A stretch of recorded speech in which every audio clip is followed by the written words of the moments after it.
All right, once again, we got another one. It is how far will Saitama get in Dragon Ball Z, man? Yo, you already know how I am, man. They just hear his perspective, bro, and keep it moving, bro. You know, I just want to see this, bro. Let me know, did he cook or not, y'all? Saitama is an absolute wash. I don't think I need to prove this. Goku versus Saitama is an absolute wash. I don't think I need to prove this to anyone with a functioning brain. However, gag characters versus non-gag characters. What are we doing? But let's go.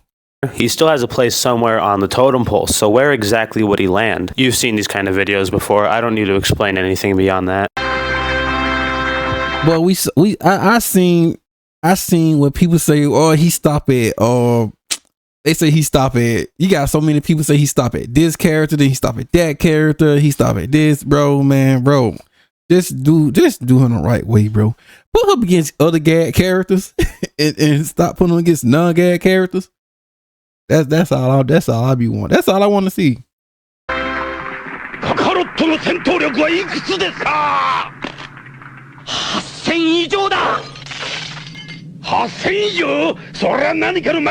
Well, it is right, apparently. I don't know how. I don't know why people are subscribing. But I see he got the shadow. And I got a tattoo of the sun shadow. Y'all see it. Hello.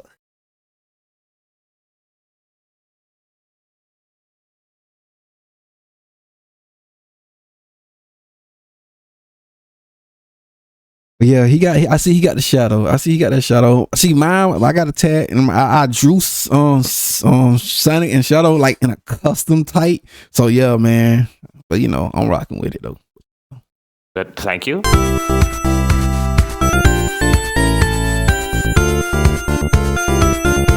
Anyway, back to the video. While Saitama is incredibly impressive in verse, if you put him in the world of Dragon Ball, a lot of his Season 1 feats don't get him past the Red Ribbon Army. Saitama remains a Tao Pai Pai victim until his fight against the dominator of the universe, Lord Boros. On the low end, his most powerful attack, the Collapsing Star Roaring Cannon, still doesn't get past Multi-Continental, with Lord Boros in the manga saying that the attack would completely destroy the surface of the planet, which is a less impressive feat than Master Roshi one-shotting the moon during the 21st Tenkaichi. However, the anime more so implies that it'll destroy the Earth entirely, which is also backed up by the One Punch Man encyclopedia. This would easily get Lord Boros and Saitama by extension up to planetary levels, with Saitama being potentially large planetary level, if you wanted to be a little generous. You could even potentially get this to star level if you wanted to purposefully misinterpret something. They taught me casually. And casual, I ain't even serious, bro. And then Lord Boros said it wasn't even a fight. Bro was still holding back. But once again, like I said, bro, people need to look at that definition. Nonsensical. I can't even say the word anymore.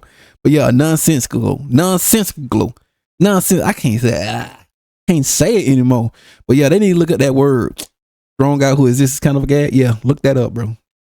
Such as the name of the attack. That would be a naming fallacy, but you know, you do you. There's also the One Punch Man Blu-ray guide, which says that Lord Boros' attack is strong enough to obliterate a star, which is a pretty big mistranslation, as the kanji used, the Hoshi, can just refer to a celestial body, which would likely be referring to Earth in this case. Even stranger is how pretty much on the same entry it says that Lord Boros has enough latent energy to destroy planets, so that's more evidence for the planetary argument. However, even the energy required to obliterate a planet the size of Earth would only get Lord Boros to large planetary at best. In terms of speed, Saitama's jump from the moon back to the planet is roughly calced at 6% the speed of light. However, this is likely a very casual feat from Saitama, as Lord Boros was able to hit him to the moon at roughly 40-50% the speed of light, which would put Lord Boros at relativistic and Saitama at relativistic to relativistic plus, depending on how you want to do it. So currently we have a Saitama that scales anywhere from multi-continental to large planetary, and anywhere from relativistic to relativistic plus. Let's stop here for a moment and take a look at what this would scale to in terms of Dragon Ball. While the term planetary might make you think that Saitama scales to the Saiyan Saga at the very least, you'd actually be surprised at how strong characters from OG Dragon Ball are. Realistically, I think Saitama caps off anywhere from the Demon King Piccolo saga all the way to the Saiyan Saga, depending on how you want to scale him. While he was extremely casual during his fight with Lord Boros, he is unquantifiably stronger, and there's no evidence to really move him up a tier. So I think my general placement for him is accurate, at least based off of these feats, and I'll explain why. See, There you go. See, I don't judge. I don't scare Saitama by his feet. See, me, I don't go by. Bro, I'm not even scared of Saitama at all. He's a gag, man. But I can't even scare Saitama, and you scaling him by his feet. That's literally putting a limitation on someone who literally removed his limiter. But they want to throw, oh, that's a no limit fallacies and all that crap. I'm like, yo, hey, y'all do y'all, bro. But it is what it is. I don't scare Saitama by his feats because that's literally just putting a limit on him. But yeah, let go. According to El Manga Legendario, you need a power level of 10,000 to destroy a planet. However, based on King Vegeta being able to no-diff multiple planets in the anime, this statement's at least a little misleading. When you take into account how King Cold called Earth a very small planet, it's possible that this statement from El Manga is actually referring to very large planets. This is all relevant because on the low end, I think Saitama would have a pretty good match against Demon King Piccolo. Really quick, I do want to disprove one. Saitama would have a pretty good match against Demon King Piccolo. Like I said, y'all, this is his opinion. This is how he, you know what I'm saying? Y'all gotta let me know, did he cook or not? I'm just saying, I'm just looking. I'm just checking it out, bro. Really quick, I do want to disprove one statement from the Daizenshu, which compares King Piccolo's power to that of a small nuke, which is incredibly inconsistent, even if you want to take Master Roshi's moonbusting feat out of the equation. Even at a low ball, King Piccolo is heavily implied to be able to no-diff massive chunks of the earth instantaneously, which we'll talk about in a minute. If you wanted this statement to make any sort of sense, it's potentially referring to this panel and this panel exclusively, where he's able to no-diff an entire city. Moving on to his actual scaling, if you wanted to discount Master Roshi's moonbusting feat as an outlier, he still has enough evidence to solidly put him at multi-continental, and this is at a massive low ball. When he takes over the world, Demon King Piccolo makes an announcement to everyone saying that every year he will destroy 1/43 of the entire planet using his Demon Ray of Obliteration, with the manga even using phrases like instantaneously or in the blink of an eye, depending on your translation. With that sort of power, if he put all of his energy behind one massive attack, he could potentially completely destroy the surface of the earth, much like the lower ends of Lord Boros and Saitama's scaling. If you do count Master Roshi's moonbusting feat, then King Piccolo would easily scale above that and would be moon level plus, large moon level, however you want to calc it. However, based off of some of his statements, it's possible that he is at a highball planetary level. Remember, it takes a power level of 10,000 to destroy large planets, and Earth is considered very small, so a power level of 260 like King Piccolo has might actually be able to do it, which might be backed up by highballed interpretations of Master Roshi's moonbusting feat, as the energy required to bust the moon that quickly and that violently would get into those small planetary ranges. Now, while a small planetary level Piccolo wouldn't be able to keep up with a large planetary level Saitama, in terms of speed, it's actually a much different debate. Like we discussed earlier, Saitama clocks in at around relativistic to relativistic plus. King Piccolo, on the other hand, has legit faster than light speed scaling. King Piccolo is multiple times stronger and faster than Goku was during the 22nd Tenkaichi, where he was able to move faster than the solar flare technique, an attack that literally uses light. With that said, however, Saitama's more than likely going to be able to clear King Piccolo. Both of their low ends are at multi-continental, and King Piccolo would be faster, meaning that King Piccolo would likely win in a fight like that. However, when you get to their mid and higher ends, it becomes a completely different fight, with King Piccolo gradually lagging behind Saitama, with really only speed as his one real advantage, whereas Saitama would only need to get one hit in to end the fight. Still though, if you think Saitama only clocks in at multi-continental during the Lord Boros fight, then this is where he would stop against King Piccolo.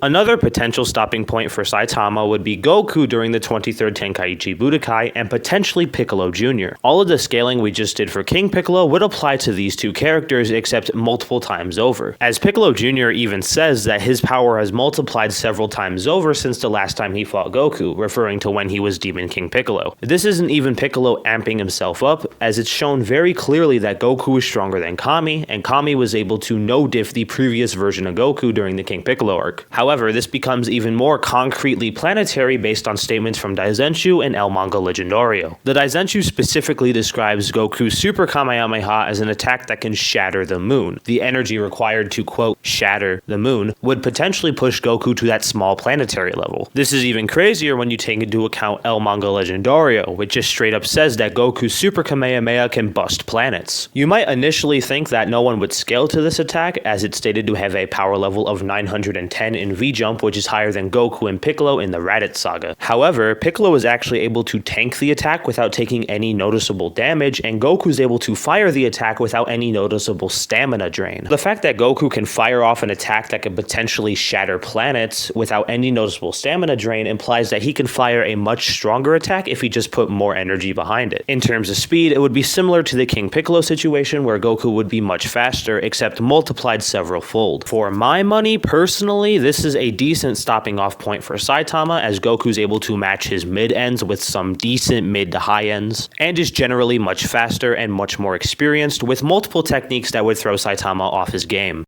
The absolute furthest I see Saitama getting is Saiyan Saga Vegeta. In the anime, Vegeta is able to easily I'm sorry, but my GOAT, I'm sorry, bro. You my GOAT, Vegeta my GOAT, but bro, you're not getting past Saitama, bro.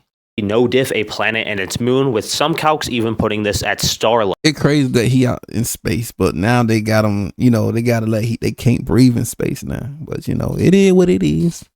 On top of that, even downplayed, he is much, much faster, as he would scale multiple times above Piccolo, casually destroying the moon, which is calced at about relativistic. Even a lowballed Vegeta would still be planetary with faster than light speed scaling, which is able to match the mid ends for Saitama and completely decimate Saitama's lower ends. Even comparing their higher ends, Saitama would be large planet level, going up against a dwarf star level Vegeta, not to mention the sheer speed difference between the two of them. Despite his competition being incredibly stiff, Saitama actually did better than most other anime would, and he's only on episode 12 of his anime, or chapter 36 of his manga. Relatively speaking, that's incredibly impressive, as multiple shows like Jujutsu Kaisen and My Hero Academia will go their entire run without reaching these sorts of levels. The best part for Saitama is that we haven't even gotten to the best feats for this character, as later in the manga, he fights against one of the most powerful opponents in anime, full stop. We interrupt this program He fighting Cosmic Goat. to bring you. Have you ever wanted to give me money? Oh, sorry, 1 second. Okay, so apparently my lawyer says I lack tact, whatever that is. Anyway, in all seriousness though, hi, my name is Unremarkable. I like money. I am not going to hide this from you. I don't have a Patreon or there's a video. Like, I promise you, you don't need to charge that much for you. Great. If you don't, fair enough. You know, I don't like spending money either. Okay, now back to the show. Later on in the One Punch Man manga, a character called Garou assumes the power of God and enters a state known as Cosmic Fear. And know all the knowledge and flow of energy and all that stuff. Yeah. The universe and all that. Not only does he have one of the rawest designs in anime history, in my opinion, but he's also incredibly powerful. The first opponent in the series to give Saitama an actual fight. The fight between them is actually... Bro, I need to stop, bro. I can't wait. Y'all already know we on ninja art, the ninja art, bro. I'm ready to see. I want to see who these guys is, bro. We know that Boros right there, and that's that on lion. I don't know who this is right here. Who is this? It can't be Fubuki. It probably is. I don't know. So incredibly violent that the #1 hero Blast, along with multiple other characters, need to teleport the energy away from Earth, otherwise it will shatter. The result of which is a massive amount of stars blinking out of existence due to the sheer energy Garou and Saitama create with simple punches. With this feat scaling anywhere from multi-solar system level to People don't be looking at the details, bro. Look at that. potentially even galaxy. Look at this. This right here alone should have told you Saitama could have easily destroyed Cosmic Garou. But you know, he made a promise, he made a promise, so you know, Saitama know how to control his power, bro. Level. Some will argue that these stars in the background are actually supposed to be But at the same time, bro, like he's a gag character, bro.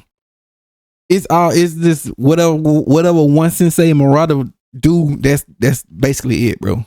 Galaxies, however, we see galaxies drawn very visually on Cosmic Garou's design. And we can't forget Murata tweeted something saying Garou has the power to shake the universe or something. It was something like that too. So that's what I'm saying. Like, yo, okay. So if these were meant to be galaxies, they'd probably look a little similar to that, even if they were simplified. Shortly after this, Saitama and Garou find themselves on one of Jupiter's moons, where Garou attempts to use his hyperspace gates to see this, bro. This when I discovered that they don't gave this dude Toon Force with it. Get an upper hand on Saitama. Saitama, however, kicked the portal, bro. When I saw them, like, this don't make no sense, bro. How can he do that? Like, they putting that Looney Tune stuff in them too. I've been telling people. Well, people been telling y'all, man. It's just like, it's like I said, bro. It's however one sensei and Murata, it's all depending on one sensei and Murata, bro. Is able to easily stuff makes no sense. That what one sensei say, a non-mystical something. Strong guy who holds this is kind of gad, bro. This stuff makes no sense.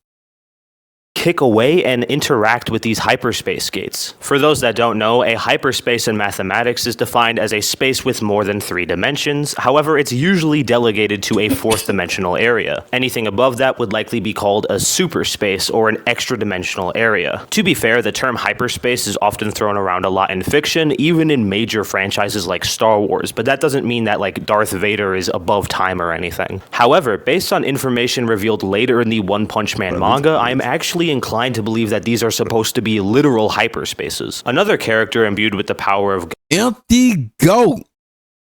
Bro, people been clowning my goat, bro. People been clowning my goat, bro. And on what that thing on, he had that on dimension, his sword dimension or something. It's something, bro.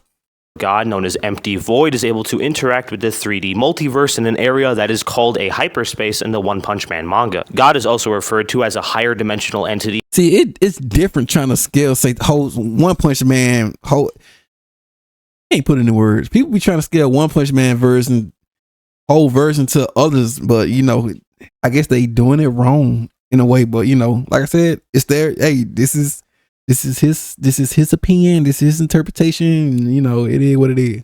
Multiple times in the manga, and a tesseract is even visually shown on panel, which is the most common representation of a 4D area. Considering Garou got this power from God, it's not impossible to imagine Garou as a 4th dimensional being. All of this is to say that the idea of Universal plus Saitama and Cosmic Fear Garou isn't impossible, and I'd say it's even likely. However, if you don't think these are meant to be literal hyperspace gates, then I'll include a section later about where he would scale if you ignore this feat. In terms of speed, Saitama was able to blitz Garou so hard that not even his hyperspace gates could keep up with him. With this panel alone, Saitama has been calculated to be moving anywhere from thousands of times the speed of light to potentially billions of times the speed of light, depending on how you want to do your calculations. Still, people are still trying to downplay that.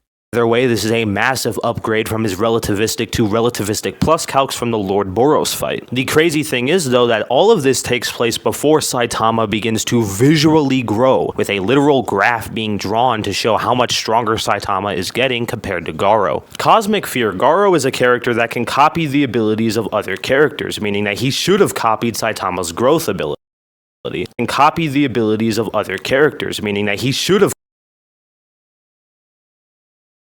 Dang, he ain't put the part when he said, well, then dang, I wish he would have put that other scan saying what he said he's limitless strong or infinite strong, or he said he infinite strong. In that case, I'll copy him limitless or whatever. Either way, how y'all want to go. And then like in the scan, what Cosmic Garou say? At this rate, no, he said each punch hit harder than the last, bro. Come on, what are we doing? Each punch hit harder than the last. Come on, you can't, bro. There's like, y'all got to think on that. Each punch, bro. Each punch. Dang. But you know, you in power scaling. You in the power scaling thing. Like I said, I'm just a spectator, bro. I'm checking things out. But you know, have copied Saitama's growth ability, meaning Saitama. Wait. Don't get it. Counting him with just as much as power.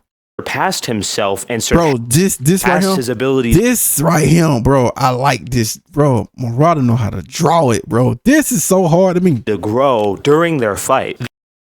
The Saitama surpassed himself and surpassed his ability. Oh wait, that go right off. I was just saying I can't keep up, but the next attack hit harder. I mean, I can't keep up, but the next attack hits even harder, bro. Each attack hits harder than the last, bro. Come on. Oh wait, he only hit that punch with one hand though. He only fighting with one hand. That's crazy. To grow during their fight. The craziest feat of all from this fight, though, is when Saitama is able to perform an immeasurable speed punch, literally going back in time and beating Garou before the fight between absolutely unavoidable. Them even began, beating him in what the manga literally zero punch describes as zero punches, which is the definition of immeasurable speed, or being able to move so quickly that you're able to go backwards in time through sheer speed alone. Now, I would personally argue this is closer to a move Saitama can use and not necessarily his actual speed. Similar to how Hit is able to skip through time, that doesn't mean that Hit would automatically have immeasurable speed. However, it's still a very impressive feat regardless, and an incredible ability for Saitama to have in his back pocket. God, it was something I'm gonna say. He still remember it. He just forgot how to. He still got it, but he just don't remember it. But he still got it. He still know how to use it, but he just don't. Dang, did I put it in the right? He remember it. No, he don't remember it, but it's something like that, bro. In case he ever needs it. Though you could argue that Saitama using it would be out of character, as Garou really had to push him to use it. For a brief recap, we have a Saitama that scales anywhere from multi-solar system level to universal plus, and anywhere from thousands of times the speed of light to potentially immeasurable speed. With all of that taken into account, where would he scale in terms of Dragon Ball? Scaling Saitama for the rest of this video is going to be a little confusing, as there are so many different metas that you can use for Dragon Ball characters that it becomes a little hard to keep track of everything. Once again, all I can say is, bro, if the E-characters ain't no gag, bro, I'm done. I don't want to hit nothing. Let's say Tommy against real gag characters. Like, let's say Tommy go against other gag characters, like Squirrel Girl. Death Battle, the only one doing it right. However, I'll try to keep this in a chronological order sort of sense, going from the lowest ends for the Dragon Ball characters to the highest ends. Depending on how you scale him, Saitama would cap off anywhere from the Frieza Saga of Dragon Ball Z all the way to the Buu Saga. And he might actually... He would not. But like I said, bro, this is his. Do y'all agree or not? Now, this is his now. Actually clear all of Dragon Ball Z, depending on how you want to interpret some things. On the absolute lowest end for the Dragon Ball characters, I believe that Saitama would have a pretty good fight against Super Saiyan Goku on Namek. The destruction of planet Namek in the anime has been calced to solar system level due to how violently it was destroyed, with a massive supernova-esque explosion spreading throughout the universe. And that was done by a heavily damaged Frieza who wasn't even at his 100%, and Super Saiyan Goku would scale above that due to power levels. However, I'd say that's actually very contentious, as even at a low ball, Saitama's feat against Garou is far more impressive, and Tommy still doesn't have a limit, bro. That's Saitama at the start of the fight, and he grows exponentially during the battle. However, if you wanted to downplay Saitama to the utmost extreme, then Super Saiyan Goku would be likely where he stops. As for the higher ends of the Frieza saga, there are multiple statements in the anime and anime-related guides saying that Frieza has enough power to destroy the universe. When I see statements like that, when they say stuff like that on whatchamacallit, those are the hyperbolt statements. Considering how the Dragon Ball universe is repeatedly referred to as infinite in size, that would give Frieza and anyone who scales above him high universal attack potency. However, that really wouldn't mean anything, as Universal Plus is well above high universal in terms of scaling. Essentially, unless you want to absolutely downplay Saitama to the utmost extreme, he would probably, more than likely, in my opinion, clear the Namek Saga. If you believe that the clash between Saitama and Garou is a galaxy level, or potentially even multi-galaxy level attack, then we would move on to the Cell Saga, and more specifically Super Perfect Cell, as there's a lot of evidence suggesting that he was stronger than even Super Saiyan 2 Gohan upon his return to Earth. If you believe that Cell is only solar system level based on statements from the manga and pretty much any other guidebook out, I mean, hey, it's the manga, bro. Me, I'm just going by what is going with the manga and stuff, bro.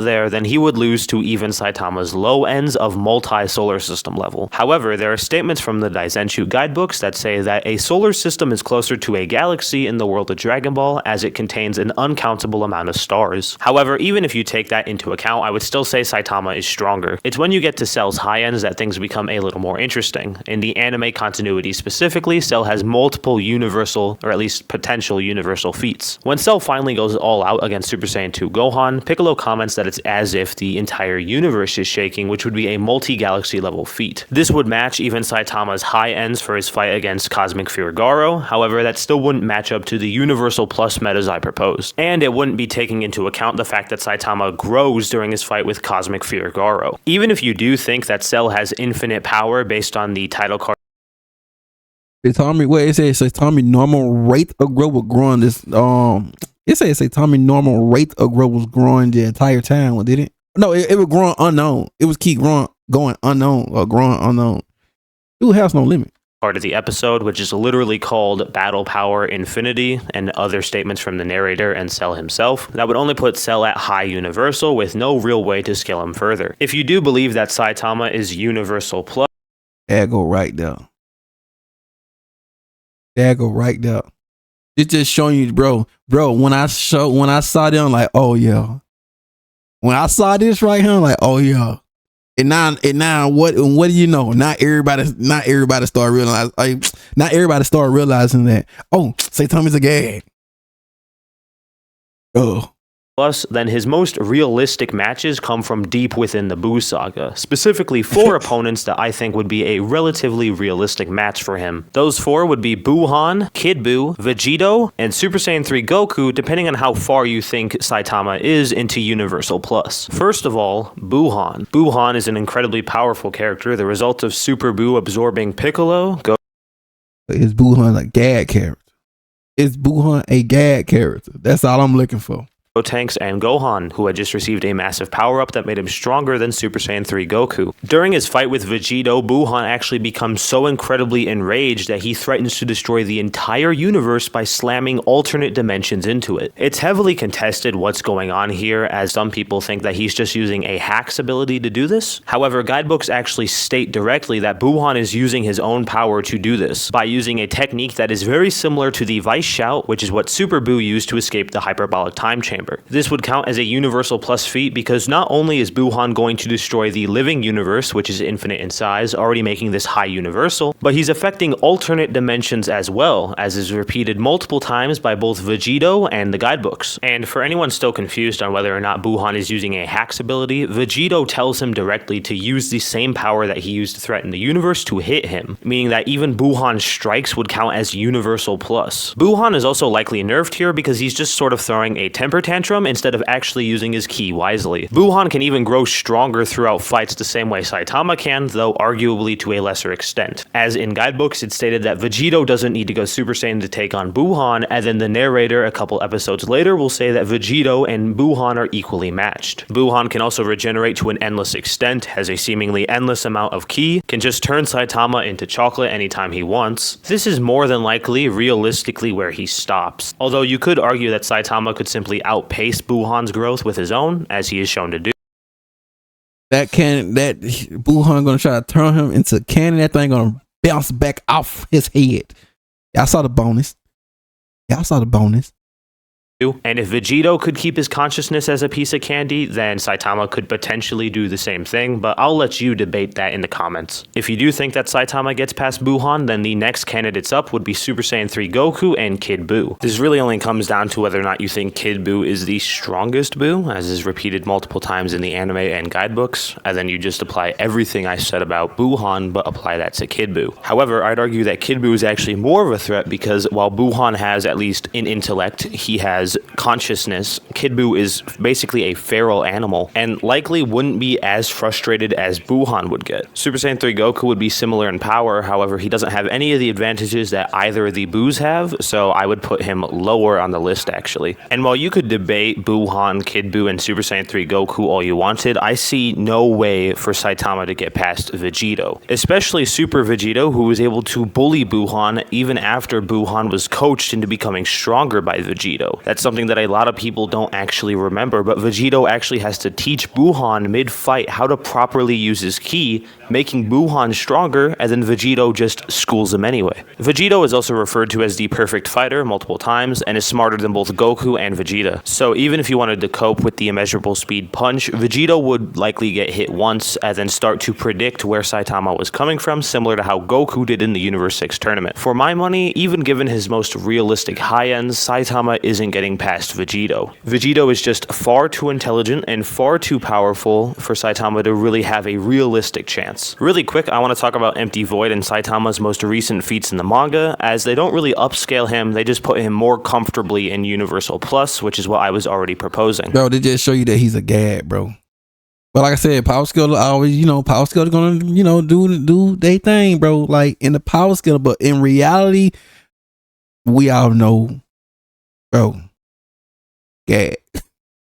I don't think this changes the outcome of the video either, as Vegito would be higher into Universal Plus, in my honest opinion. In conclusion, my head hurts and I want to go to bed. We already know! And there you go, ladies and gentlemen. Do y'all agree? Did he cook? I don't know, bro. I'm just saying, bro. I still give it a go. Like I said, bro, I still give it a go, Tama, man. Just put Saitama, get other gad characters, and I'll be cool with it. But you already know, legal balance, Christian, all that good stuff. I'm out.